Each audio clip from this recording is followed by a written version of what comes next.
February 17th, 1919. New York City, Fifth Avenue. Hundreds of thousands of people lined the streets. They had come to see heroes return from the Great War. White regiments marched past first. Cheering, flowers, ticker tape. Then came the 369th Infantry Regiment, all black, from Harlem, New York. The band struck up a new tune, a strange, swinging rhythm the French had taught them. Jazz. For the first time in history, jazz echoed down Fifth Avenue. And something strange happened. The cheering stopped. Silence fell over the crowd, because America didn't know what to do with black soldiers who had just terrified the German army for 191 straight days. The Germans had a name for them, Höllenkämpfer, Hellfighters. But in their own country, they were still second-class citizens. This is the story of the most feared American unit in World War I, and the country, Camp Whitman, New York. The United States had just entered the war. Black men rushed to recruiting stations. They wanted to prove they were just as American as anyone else. But the Army had other plans. They created the 15th New York National Guard Regiment. All black officers, all black soldiers, then immediately started dismantling it. White officers replaced the black ones. They weren't given rifles, they trained with wooden sticks. One recruit wrote home, "We drill with broomsticks because they say there aren't enough guns. They have plenty for the white regiments." When they finally shipped out to France, the Army didn't want them fighting. They were assigned to labor battalions, digging trenches, unloading ships, cleaning latrines. Because in 1917, the idea of black men with guns terrified white America more than the Germans did.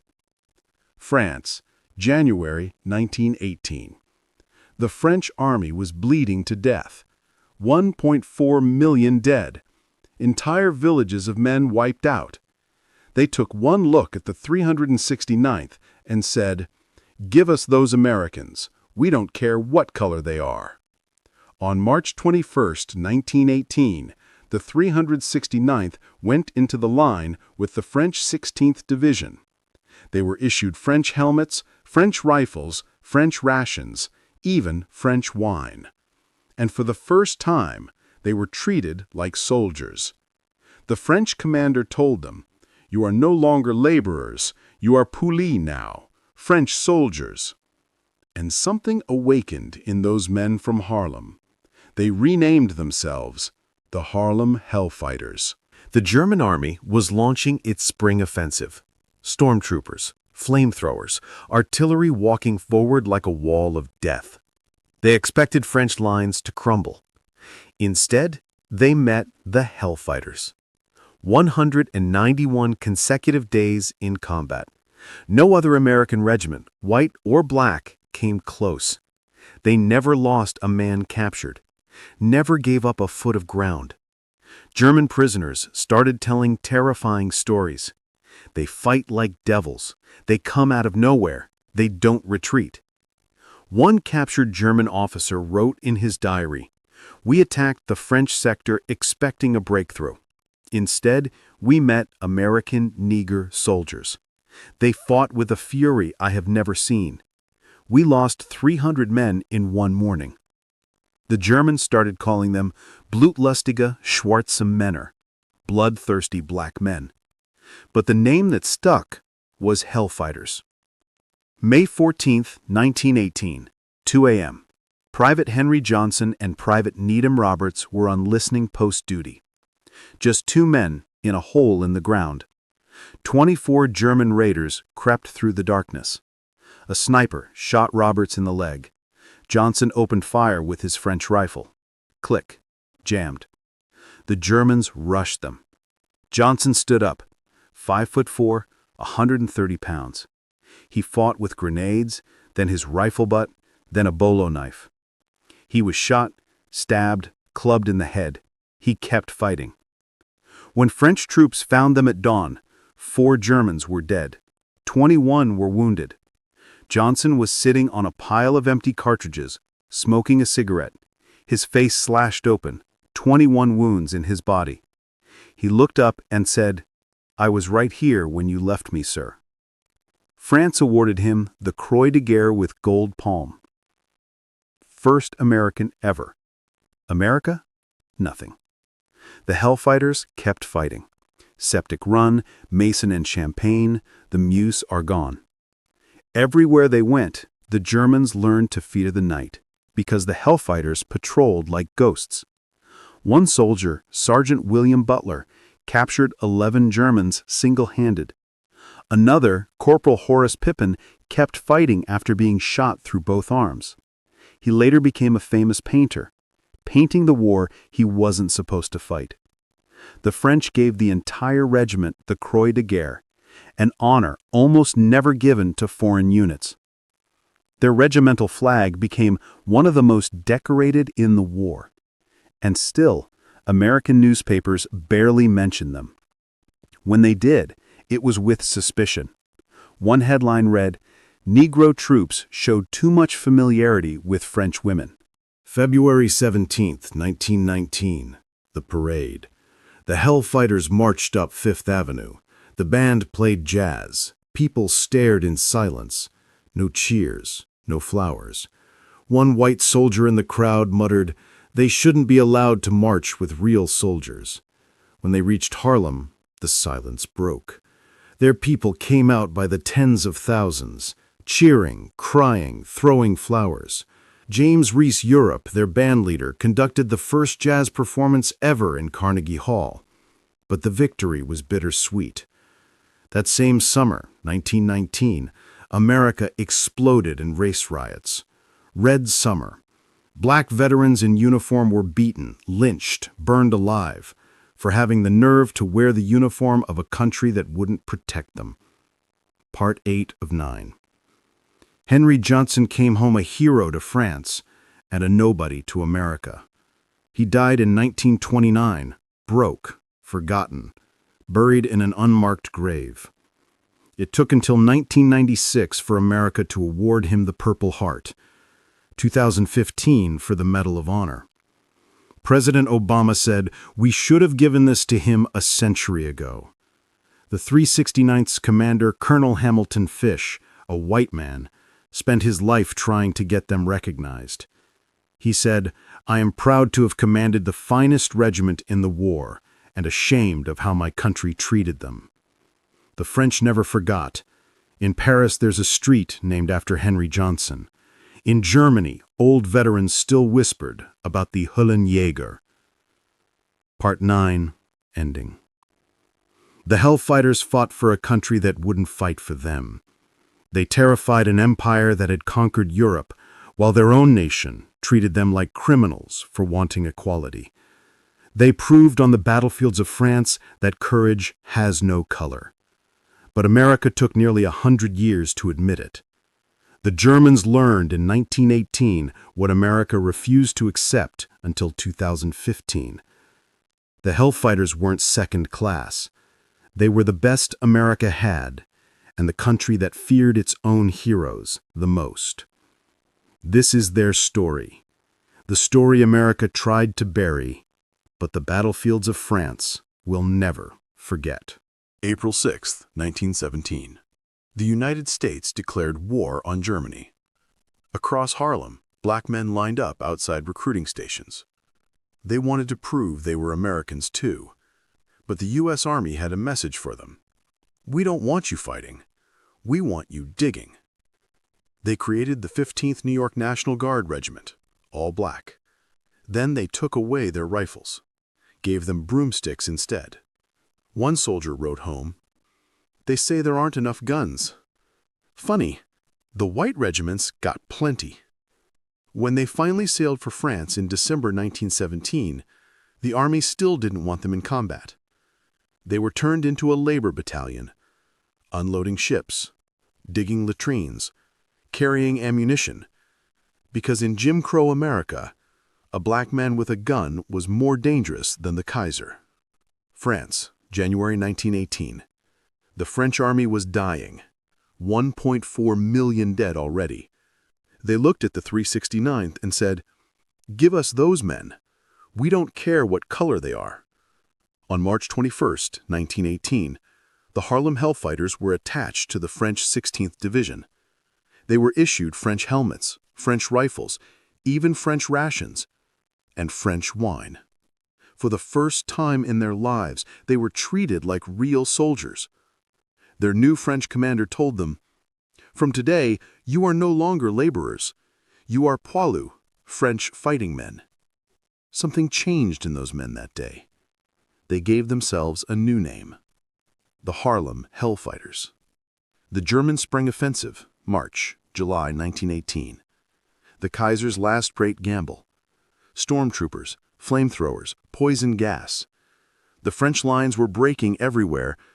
Then the Hellfighters went into the line. And for the next 191 consecutive days, longer than any other American unit, they never left the front. No relief, no rotation. Just fight, sleep in mud, fight again. German prisoners started telling the same story. There's a new American regiment, all black. They don't retreat. German diaries called them blutlustige schwarze Männer, bloodthirsty black men. But the name that stuck was given by a terrified German private: Höllenkämpfer, Hellfighters. May 14, 1918, 2 a.m. Private Henry Johnson and Private Needham Roberts on listening post. 2 men, 1 hole. 24 German raiders crept through the wire. Roberts was shot first. Johnson's rifle jammed. He stood up, 5 feet 4, 130 pounds, and fought with grenades, rifle butt, then a bolo knife. Shot in the head, stabbed 21 times, still fighting. When the French arrived at dawn, 4 Germans lay dead, 21 wounded, and Johnson was sitting on empty cartridges, smoking a cigarette. He looked up and said, "I was right here when you left me, sir." France awarded him the Croix de Guerre with gold palm, first American ever. America? Silence. The Meuse-Argonne Offensive, September 1918. America's biggest battle of the war. The Hellfighters were thrown into the meat grinder, Septic Run, Below Wood, the Champagne sector. Everywhere they went, the Germans learned to fear the dark, because the Hellfighters patrolled like ghosts. One night, Sergeant William Butler captured 11 Germans, single-handed. Another soldier kept fighting after both arms were shattered. The French commander wrote, "I have never seen troops fight with such fury and discipline." The entire regiment was awarded the Croix de Guerre, one of only 2 American units ever to receive it as a whole. November 11, 1918, Armistice. The war ended. The Hellfighters had spent 191 days in combat, never lost a man captured, never gave up a foot of ground. German High Command listed them among the most dangerous units they faced, and now they were going home. They expected parades, medals, respect. Instead, the U.S. Army told them, "Don't wear your uniforms in public, don't talk about France, and definitely don't expect any medals."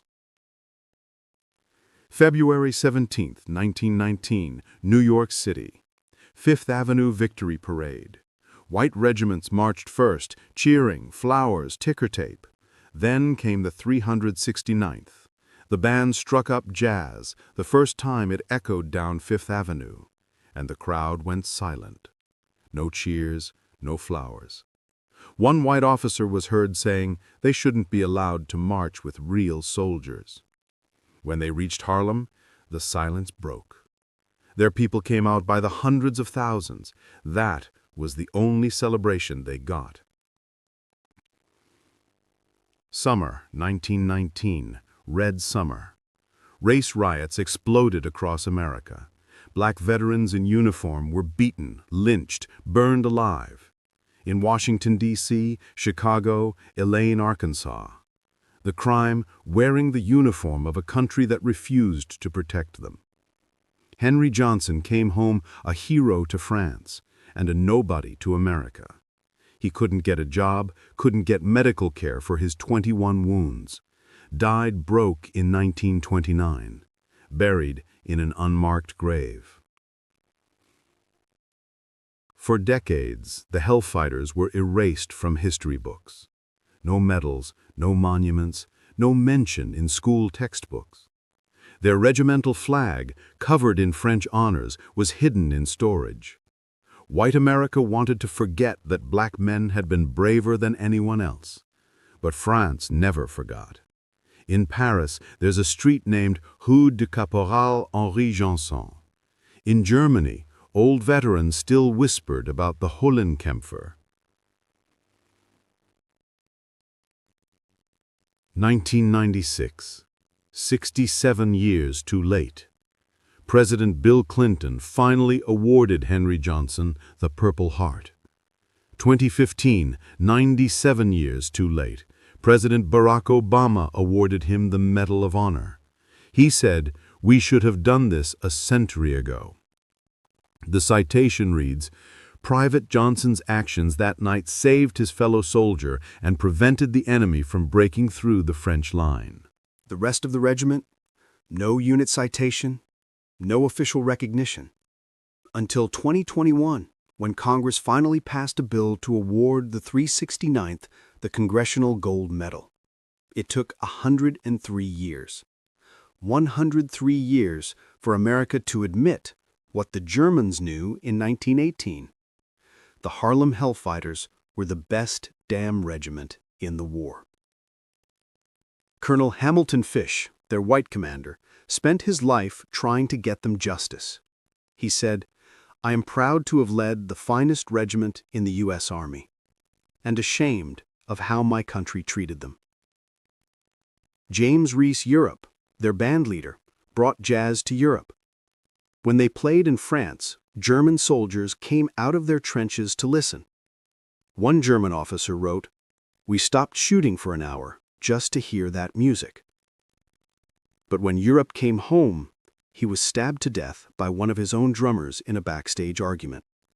Another hero erased. The Hellfighters proved on the battlefields of France what America refused to accept. Courage has no color.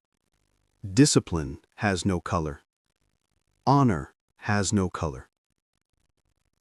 But in 1919 America, the only color that mattered was white. They fought 191 days straight, longer than any other American unit. And when the war ended, they came home to fight another war against their own country. This wasn't just a military story. This was the story of a nation that sent its bravest sons to die for democracy, then refused to give them democracy when they came home. Final words. The Germans called them Hellfighters because they fought like men possessed. America called them second class because that's how they were treated. But history remembers the truth. The Harlem Hellfighters weren't just soldiers. They were the living proof that America's greatest strength has always come from its diversity, even when America refused to see it. They fought for a country that wouldn't fight for them. And in doing so, they forced that country, slowly, painfully, to become a little more worthy of their sacrifice. This is their story. The story America tried to bury for a century. But the battlefields of France will never forget. May 1918, Argonne Forest, France. A German prisoner is being interrogated by French officers. The Frenchman asks, "Which American unit do you fear the most?" The German laughs nervously and says, "The white Americans? No, it's the Schwarzteufel, the Black Devils. They fight like they have nothing to lose." That was the first time the German High Command officially listed an American regiment as particularly dangerous. Not the Marines, not the 1st Division, The 369th Infantry Regiment, all black, all from Harlem. The regiment white America trained with broomsticks, and Germany learned to fear more than any other. 1917, Harlem, New York. Black men flooded recruiting stations the day America entered the war. They wanted to prove they were just as American as anyone. The U.S. Army's answer? Create the 15th New York National Guard, all black officers, all black soldiers. Then immediately strip the black officers of command and replace them with white ones. Then take away their rifles and hand them broomsticks. One recruit wrote, "They say there aren't enough guns for us." Funny how every white regiment got Springfield rifles the same week. They drilled with wooden sticks while white units fired live rounds. Because in 1917 America, a black man holding a real gun was considered a threat to national security. December 1917, they sail for France. The Army still doesn't want them fighting. They're classified as a labor regiment. Their job? Unload ships, dig latrines, bury the dead. One soldier said, "We came to fight for democracy. They gave us shovels instead of rifles." Then, France ran out of men. 1.4 million French soldiers already in graves. The French commander looked at the 369th and said, "Color means nothing to us. Give me those men." March 21, 1918, the Harlem boys are handed French rifles, French helmets, and French wine. For the first time in their lives, they are treated as equals. They give themselves a new name that will terrify an empire, the Harlem Hellfighters. The German spring offensive begins. The Kaiser throws everything at the Western Front. French lines are collapsing everywhere. Then the Hellfighters entered the line with the French 16th Division, and for the next 191 consecutive days, longer than any other American regiment, white or black, they never leave the front. No relief, no rotation. They fight, sleep in mud, fight again. German prisoners start telling the same story. There is a new American unit, all black. They do not retreat. They come at night. They do not take prisoners. German diaries call them blutlustige schwarze Männer, bloodthirsty black men. But the name that sticks is given by a terrified German private, Höllenkämpfer, Hellfighters. May 14, 1918, 2 a.m. Private Henry Johnson and Private Needham Roberts are on listening post, 2 men in a hole. 24 German raiders attack. Roberts is shot. Henry Johnson's rifle jams. He stands up, 5'4", 130 pounds, and fights with grenades, rifle butt, and then a bolo knife. He is shot in the head, stabbed 21 times, clubbed unconscious, and keeps fighting. When French troops arrive at dawn, 4 Germans are dead, 21 wounded, and Henry Johnson is sitting on a pile of empty shell casings, smoking a cigarette. He looks up and says, "I was right here when you left me, sir." France awards him the Croix de Guerre with gold palm the next week, first American ever. America? Not a word. The Hellfighters keep going. Belleau Wood, Champagne-Marne, Meuse-Argonne, every major battle. They are thrown into the worst sectors because the French know they will hold. German soldiers begin refusing night patrol when they learn the Hellfighters are opposite them. One captured German officer writes in his diary, "We attacked expecting a breakthrough. Instead, we met the Harlem Negroes. They fought with a fury I have never seen. We lost an entire company in one morning." September 26 to October 19, in the Meuse-Argonne, America's bloodiest battle. The Hellfighters are ordered to take Sechelt. They charge through machine gun fire and gas. When white American units on their flanks fall back, the Hellfighters keep advancing. They capture the town, hold it alone for 3 days until relieved. The French commander writes in the official report, "Never has a regiment fought with such valor and discipline." The entire 369th is awarded the Croix de Guerre, only one of 2 American units ever to receive it as a whole. November 11th, 1918. The war ends. The Hellfighters have spent 191 days in continuous combat, never lost a man captured, never gave up a foot of ground. German High Command lists them as one of the most effective units they faced. They expect to come home as heroes. Instead, the U.S. Army tells them, "Do not wear your French medals in America. Do not speak about how the French treated you, and do not expect any American recognition." February 17, 1919, Victory Parade, Fifth Avenue, New York. White regiments march first, thunderous applause, flowers, ticker tape. Then the 369th appears. Their band, led by James Reese Europe, strikes up jazz for the first time on Fifth Avenue. The crowd falls silent. No cheers, no flowers. One white soldier is heard saying they shouldn't be allowed to march with real soldiers. When they reach Harlem, the silence breaks into celebration. That is the only welcome they receive. Summer 1919, Red Summer. Race riots explode across America. Black veterans still in uniform are beaten and lynched in more than 25 cities. The crime? Wearing the same uniform they bled in. Henry Johnson returns with 21 wounds and cannot get medical care. He dies broke in 1929, buried in an unmarked grave. For 97 years, America refuses to award Henry Johnson the Medal of Honor.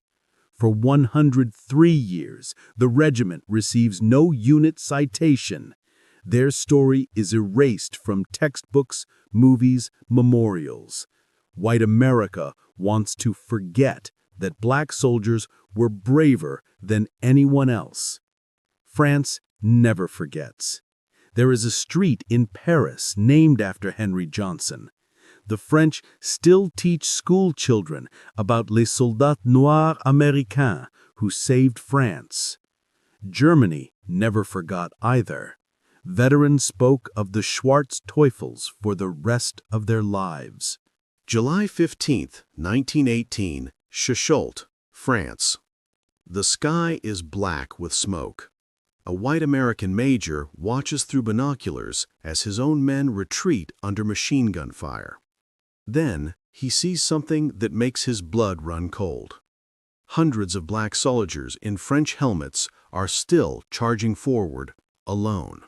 They scream a battle cry that echoes across no man's land. The Germans panic and begin shouting, "Die Höllenkämpfer kommen! Die Höllenkämpfer kommen!" The Hellfighters are coming. By nightfall, Sechelt is in American hands, held by the 369th, while every white unit on their flanks had fallen back. The French general weeps openly and says, "These men just saved the entire Allied line." The Second Battle of the Somme. September 29, 1918, the final push. Orders come down. Take Hill 188 at any cost. The Hellfighters fix bayonets. They advance through gas so thick, men are vomiting in their masks. German machine guns cut them down in rows. Still they walk forward. One soldier is hit 6 times and keeps crawling with his rifle until he dies on the enemy parapet. When the hill is finally taken, only 200 men of the original 800 are still standing. A German officer surrenders and says in perfect English, "We thought we were fighting demons, not men." November 10th, 1918, 11 p.m. The war is supposed to end at 11 a.m. the next day, but a German battery keeps shelling the Hellfighters' positions. The men are exhausted, out of food, out of hope. Their commander asks for volunteers for one last patrol. Every single surviving soldier steps forward. They go over the top in the rain and silence the guns. At 10:59 a.m. on November 11, the last shot fired by the 369th is a German machine gun that never fires again. February 17, 1919, 5th Avenue. The moment the band starts playing jazz, 100,000 white spectators fall dead silent. Then something happens that has never happened in American history. The black crowd in Harlem breaks through police lines and floods the street, lifting the soldiers on their shoulders, crying, screaming, throwing flowers. A white reporter writes, "For one brief moment, New York belonged to them." Red Summer, 1919. Chicago, Washington, Elaine. Black veterans wearing French medals are dragged from streetcars and lynched.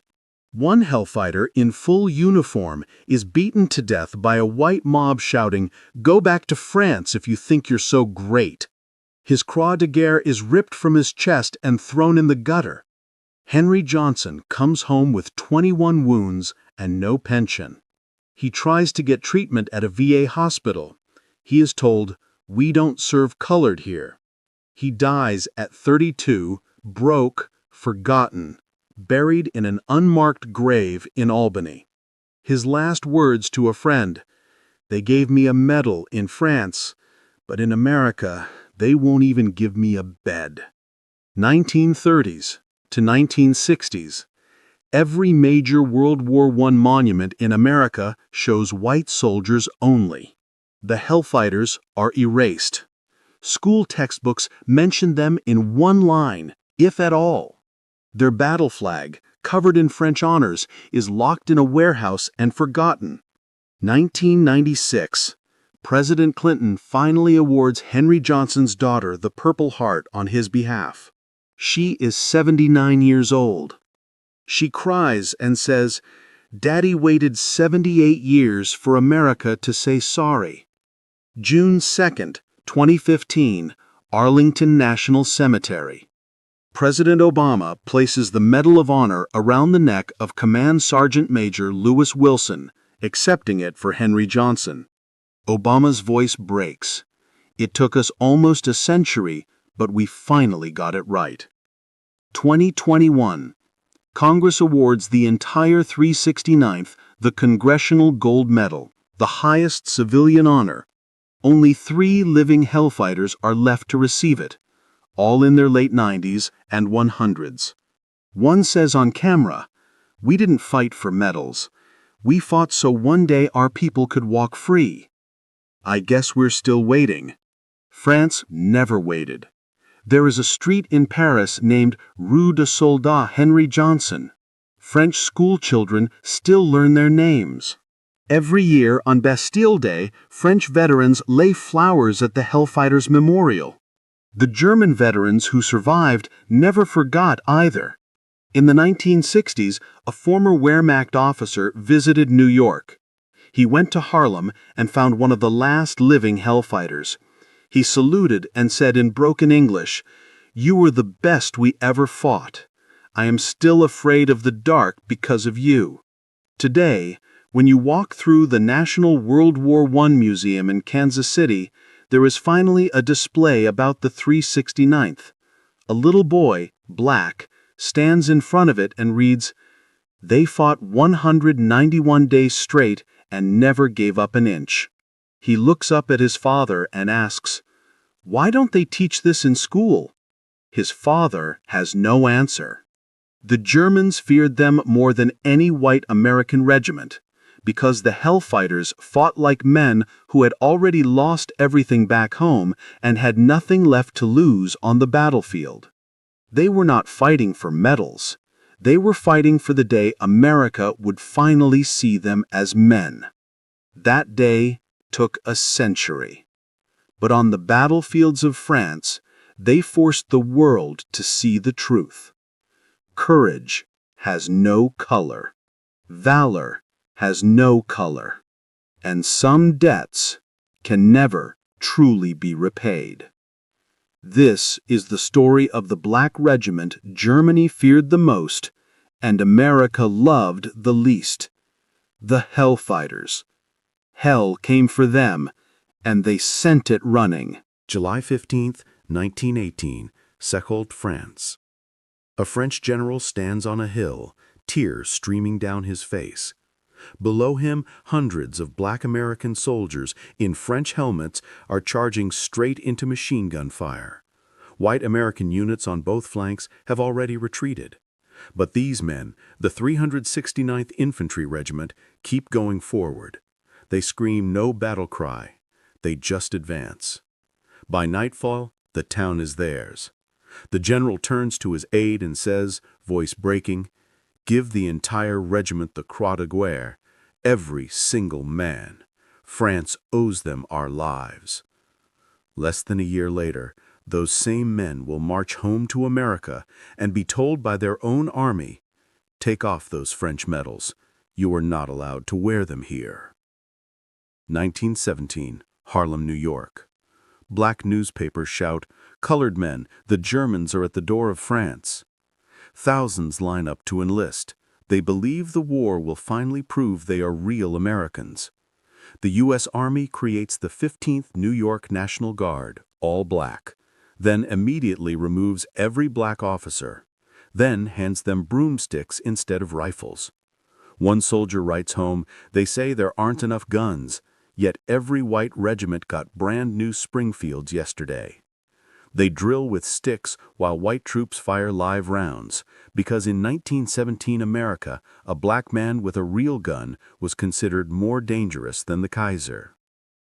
December 1917, they sail for France as a labor battalion.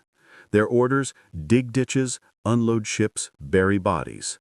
One private says, "We came to fight for democracy." They handed us shovels. Then France bleeds out 1.4 million men. A desperate French commander looks at the 369th and says the words that change history. "Give me those soldiers. I do not care what color they are." March 21, 1918. They are issued French helmets, French rifles, French rations, and French wine. Their new colonel salutes them. "Today you are no longer laborers. You are poilus, French fighting men." That night they give themselves a name that will make the German army tremble: the Harlem Hellfighters. The German spring offensive begins. The Kaiser throws everything at the Western Front.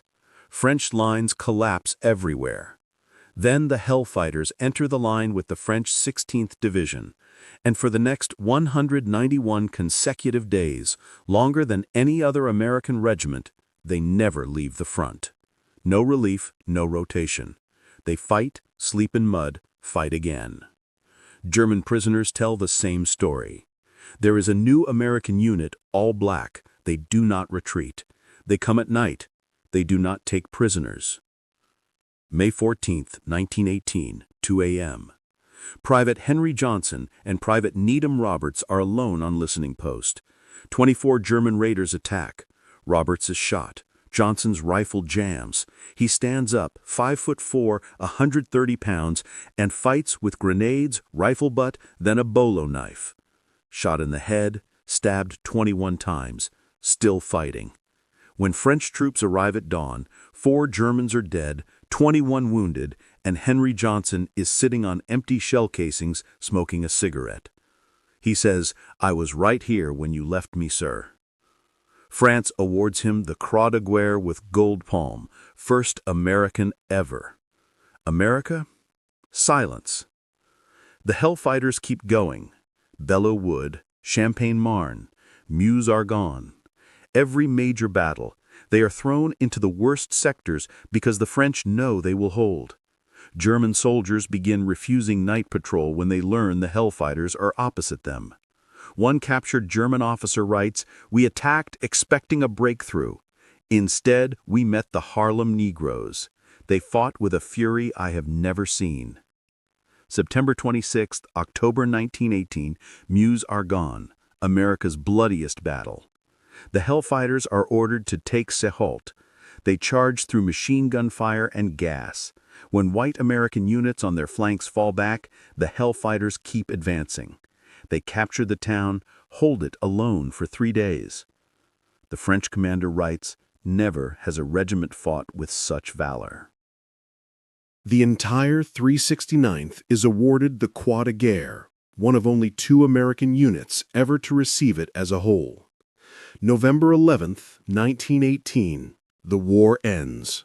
The Hellfighters have spent 191 days in continuous combat, never lost a man captured, never gave up a foot of ground. German High Command lists them as one of the most effective units they faced. They expect to come home as heroes. Instead, the U.S. Army orders, "Do not wear your French medals in America. Do not speak about how the French treated you." February 17, 1919, Fifth Avenue Victory Parade.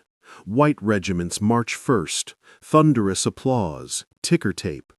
Then the 369th appears. Their band plays jazz for the first time on Fifth Avenue. The white crowd falls dead silent. No cheers, no flowers. When they reach Harlem, their own people break through police lines and lift them on their shoulders. That is the only celebration they receive. Summer 1919, Red Summer. Race riots explode in 26 cities. Black veterans still wearing French medals are lynched. One Hellfighter is beaten to death by a white mob shouting, "Go back to France if you think you're so great." His Croix de Guerre is ripped off and thrown in the gutter. Henry Johnson comes home with 21 wounds and no pension. He is denied treatment at VA hospitals. "We don't serve colored here." He dies at 32, broke, buried in an unmarked grave. His last words, "They gave me a medal in France, but in America they won't even give me a bed." For nearly a century, America refuses to recognize them. No Medal of Honor, no unit citation. Their story erased from textbooks and monuments. White America wants to forget that black soldiers were braver than anyone else. France never forgets. There is a street in Paris named Rue du Caporal Henry Johnson. Every Bastille Day, French veterans lay flowers at the Hellfighters Memorial. French schoolchildren still learn their names. July 15, 1918, Sechaud-Aden. A white American major watches his own men run. Then he sees the 369th still charging. He writes in his diary that night, "I am ashamed. Those black troops just saved the entire line while my men fled." September 29, 1918, Hill 188. Orders: take it at any cost. The Hellfighters fix bayonets and walk into hell. Gas so thick men vomit in their masks. Machine guns cut them down in rows. Still they advance. One soldier is hit 6 times and crawls forward until he dies on the enemy parapet. When the hill falls, only 200 of 800 remain. A surrendering German officer says, "We thought we were fighting demons." November 10, 1918, 11 p.m. The war ends tomorrow at 11 a.m. But a German battery keeps shelling. The commander asks for one last patrol. Every surviving Hellfighter steps forward. They silence the guns. At 10:59 a.m. on November 11th, the last shot fired by the 369th is a German machine gun that never fires again. February 17, 1919, Fifth Avenue. 100,000 white spectators fall silent when the band plays jazz. Then Harlem breaks through police lines, lifts the soldiers on their shoulders, cries, screams, throws flowers. A white reporter writes, "For one brief moment, New York belonged to them." Red Summer, 1919. Chicago, Washington, Elaine. Black veterans in French medals are dragged from streetcars and lynched. One Hellfighter's Croix de Guerre is torn off and stomped into the mud. Henry Johnson dies broke in 1929. No pension, no medical care. Buried in an unmarked grave. His daughter is 12 years old and watches the coffin lowered with no flag, no salute. 1930s to 1960s. Every major WW1 monument shows only white soldiers. The Hellfighters are erased. Their battle flag, covered in French honors, is locked in storage. 1996. President Clinton awards Henry Johnson's daughter the Purple Heart. She is 79. She cries, "Daddy waited for 78 years for America to say sorry." June 2nd, 2015.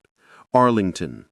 President Obama places the Medal of Honor around a descendant's neck. His voice breaks. "It took us almost a century, but we finally got it right." 2021. Congress awards the entire 369th the Congressional Gold Medal. Only 3 survivors remain, all over 100. One says, "We didn't fight for medals. We fought so one day our people could walk free. We're still waiting." France never waited. There is a street in Paris named after Henry Johnson. Every year on Bastille Day, French veterans lay flowers at the Hellfighters Memorial. German veterans never forgot either. In the 1960s, a former officer visited Harlem. He found one of the last living Hellfighters, saluted, and said, "You were the best we ever fought. I am still afraid of the dark because of you." Today, a little black boy stands in front of the new Hellfighters display at the WW1 Museum. He reads, "They received France's highest medal and America's silence." He asks his father, "Why don't they teach this in school?" His father has no answer. They were awarded France's highest medal by generals who cried when they saw them fight. They were given nothing by a country that trained them with broomsticks and lynched them in uniform. They were the regiment that saved France and shamed America into becoming better a century too late. French generals knelt before them and pinned medals on their chests with tears in their eyes. American generals told them to hide those medals when they got home. The Harlem Hellfighters. They didn't just fight a war, they fought 2 wars, one against Germany and one against the country that sent them. And in the end, they won both. France will never forget. America is still learning. This is their story, the story of the regiment France loved and America refused to honor. May 14th, 1918, 2:17 a.m. Somewhere in the Argonne Forest, France. 2 American soldiers are alone in a listening post, a muddy hole barely big enough for 2 men. Private Henry Johnson, 5'4", 130 pounds, from Albany, New York. Private Needham Roberts, 17 years old, from Trenton, New Jersey. They are the only 2 men between the German army and the entire French line. Suddenly, a German raiding party, 24 elite stormtroopers, cuts through the wire. Roberts is shot first. Johnson's rifle jams. He stands up in the darkness and says the words that will become legend. "I'm not running. I'm right here." And then he fights like a man possessed. The first German is on him in seconds. Johnson swings his French Lebel rifle like a club. Crack! The man drops. Another lunges with a bayonet. Johnson blocks it with the rifle butt, then drives his bolo knife into the German's chest. 1. A grenade explodes nearby. Shrapnel tears into his hip. He keeps fighting. Another German stabs him in the arm. Johnson grabs the blade with his bare hand and pulls the man close, then headbutts him unconscious. 2. Roberts is screaming, wounded. Johnson throws his last grenade, killing a third German. 3. Now they are all over him. He is shot in the shoulder, stabbed in the side, clubbed in the head with a rifle butt. Blood pours into his eyes. He cannot see, but he can still swing that bolo knife. He fights in the dark, roaring like an animal. 4 Germans fall, the rest run. When French troops finally arrive at dawn, they find 4 dead Germans, 21 wounded, and Henry Johnson sitting on a pile of empty cartridges, smoking a cigarette. He looks up and says, "I was right here when you left me, sir." France will make him a hero by morning. America will forget him for 97 years. 1896. Albany, New York. William Henry Johnson is born to sharecroppers who used to be slaves. He grows up poor, small, quiet. Works as a porter, a chauffeur, a redcap at the train station. No one notices him. 1917. America enters the war. Henry is 21. He enlists the first day recruiting opens for black men. He is assigned to the 15th New York National Guard, later the 369th. They call themselves the Black Rattlers. The Army calls them labor troops. They train with broomsticks. White units get rifles. Henry writes home, "They say we might scare the white troops if we have real guns." December 1917. They sail for France. Still labor troops. Their job, dig latrines, bury the dead.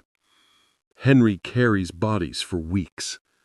Then France runs out of men. A French colonel looks at the 396th and says, "Give me those soldiers. I do not care what color they are." March 21st, 1918, Henry Johnson is handed a French rifle for the first time in his life. May 14th, 1918. The morning after.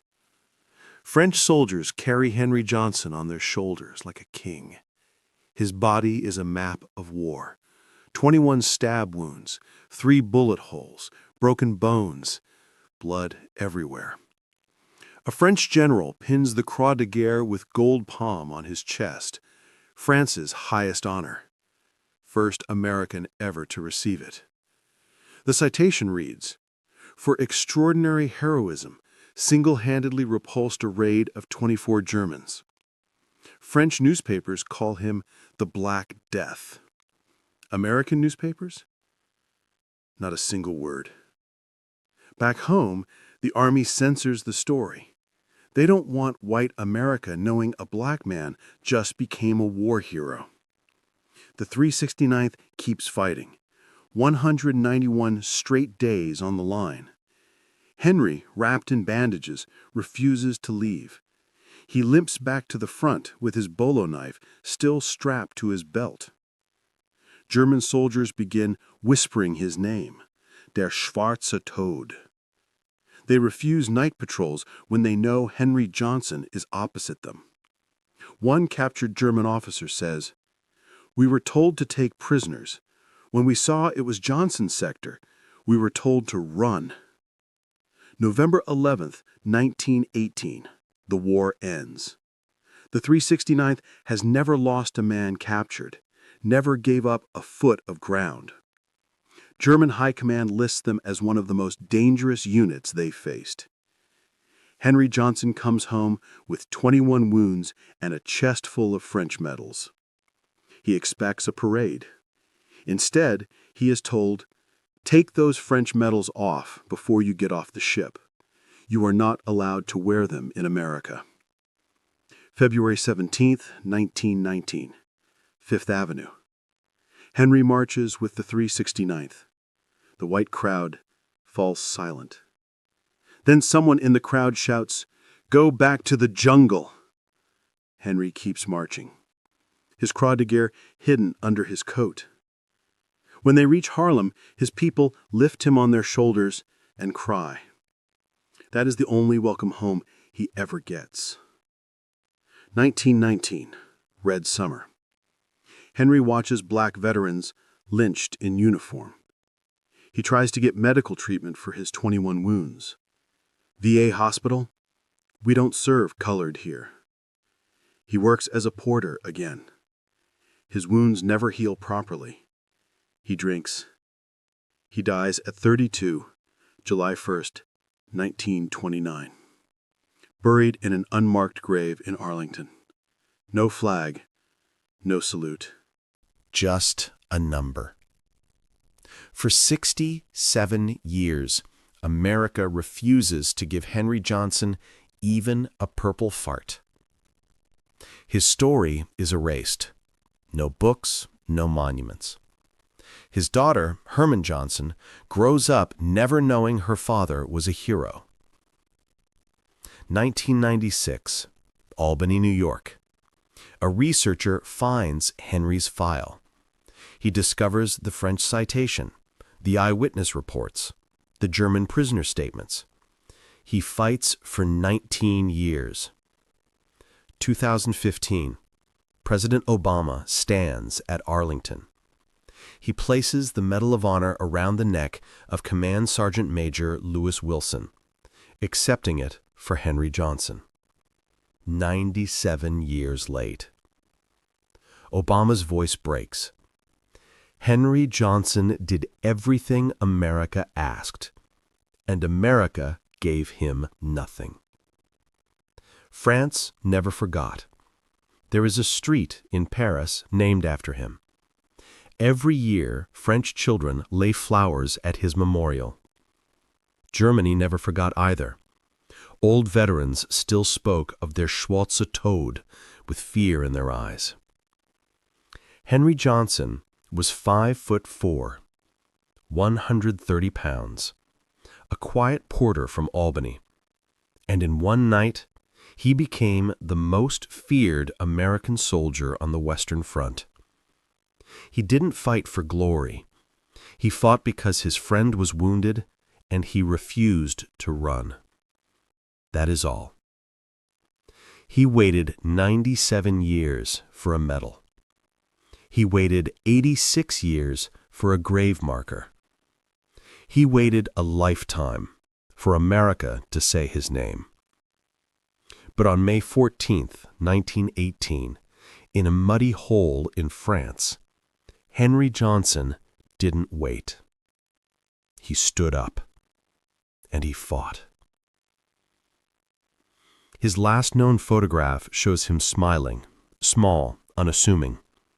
No one would guess this man once made 24 elite German stormtroopers run for their lives. He didn't brag. He didn't ask for anything. He just wanted to be treated like an American.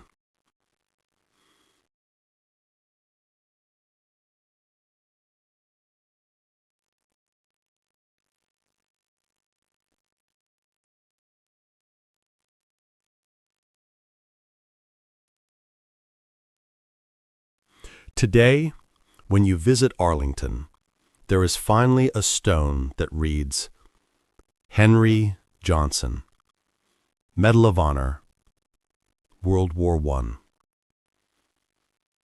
It took 97 years, but it's there. France gave him their highest medal within weeks. America waited nearly a century. France gave him streets and statues. America gave him an unmarked grave. France called him a hero. America called him colored. Henry Johnson killed 4 Germans with a knife, saved his friend, saved the French line, and then waited 97 years for America to say, "Thank you." He was 5'4", weighed 130 pounds. He had a jammed rifle and a bolo knife. and in one night, he became a legend. France knelt before him. America turned its back.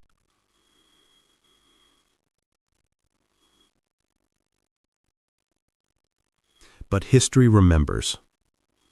Henry Johnson didn't just fight Germans that night. He fought for every forgotten black soldier who ever wore the uniform. He fought for dignity. He fought for recognition. And 97 years later, he finally won.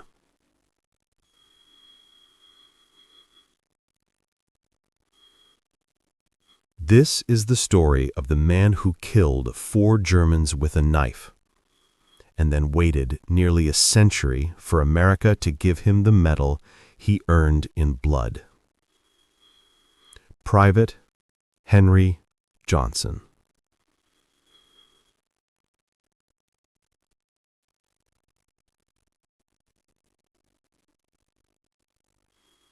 The Black Death. The hero America tried to bury, but the battlefield refused to forget.